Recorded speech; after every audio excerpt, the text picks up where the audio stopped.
accumulation,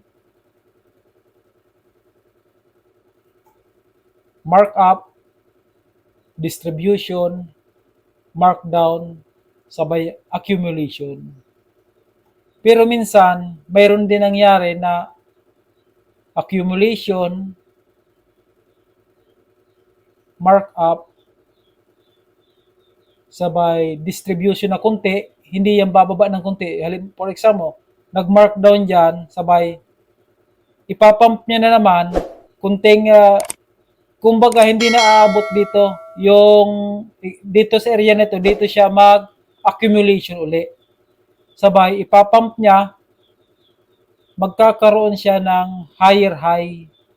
I-break out niya ito higher high. Pagdating naman sa dulo, distribution na naman, sabay markdown,